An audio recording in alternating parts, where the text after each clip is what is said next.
Brooke, I'm gonna start with you. At one time at the show, the character was actually like, "We both know I'm never gonna win this fight." But the great thing about Beatrice is actually that she always tries.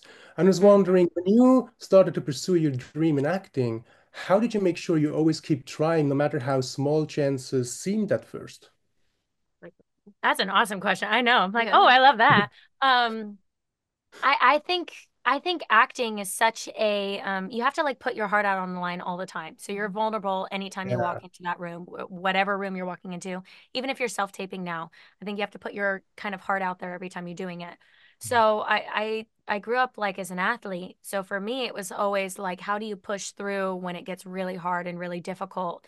And I mean, there was a lot of times where, auditions didn't go my way, or I would really want something like that, or I felt like I didn't deliver the way I wanted to in the room. And I feel like you just kind of have to like pick yourself up and keep going. And I think you have to have that drive behind it and being able to, yeah, just put yourself out there over and over and over again. And so I feel like that is very similar to how Beatrice is. Yeah. She kind of falls flat on her face a lot of times in the show and has to just, keep pushing through. Keep going. So yeah, I definitely relate to her on that. I felt Yeah. that before. And, and Savannah, for you, because very early on in the show, your character Annie is actually afraid that her mother might be disappointed in her because she didn't go to an event that was important to her. And she's really surprised at how her mother reacts. I'm just wondering, what would you say? Because I know a lot of people who do stuff they don't want to because they don't want to disappoint.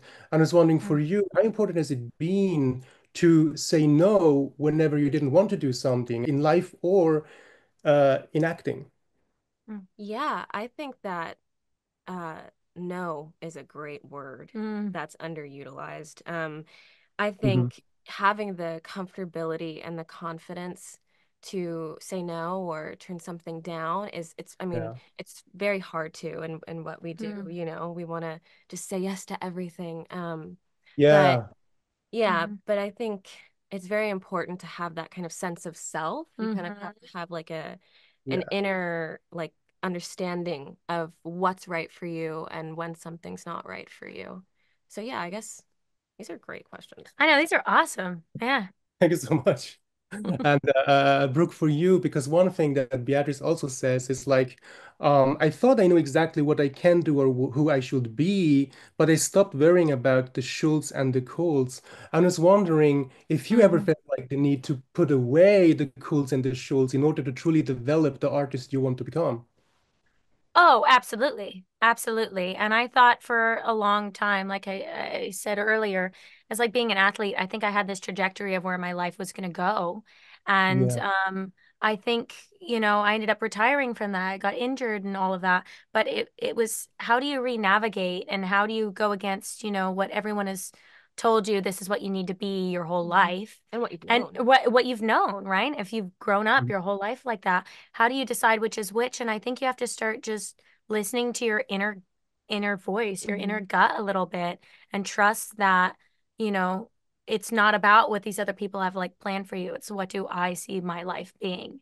And just push and strive through that no matter what anyone else is saying, because everyone's always going to have an opinion on what Yeah. you're doing and what you're saying and who you should be and what they think you should be. And you got to find it for yourself. And it took a long time. Yeah. It's not easy by any means, but I think day by day I get better and better at it. And Yeah. so I kind of, push out that outside voice a little bit more, Yeah, but trusting your still learning. instincts is something that's learned, I It's think. learned. And it Yeah. takes some time. Yeah, you have to make it a habit. And Hmm. habits take a while to form Yeah. and reform if you're in a bad habit. But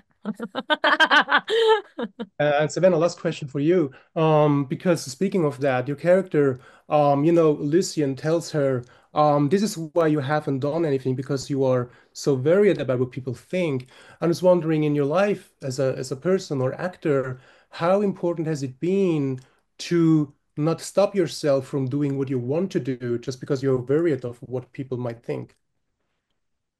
It's been very important in my life. I've been blessed with parents that support me and support, me having my own ideas of where I want my life to go and the things that I want to do. But yeah, I first started to have that, like what you're saying, that Mhm. inner gut, that instinct when I was kind of forced into a situation. Mm. I I wanted to take dance as an elective in high school, but it was full, Yeah. so I had to take drama instead, Oh, and I was painfully shy Oh as a yeah. kid, so that terrified me. I was like, no way, I can't do I that. can't be What? like, I'm gonna stand up there. I'm gonna talk in front of people. And I was forced to do it. Mm. And I ended up loving it. And that's when I realized I wanted to be an actor. So I think, wow. sometimes you just kind of fall into those situations Mm. and you need that push sometimes to start. The downhill roll. Yeah. Yeah, yeah. Right.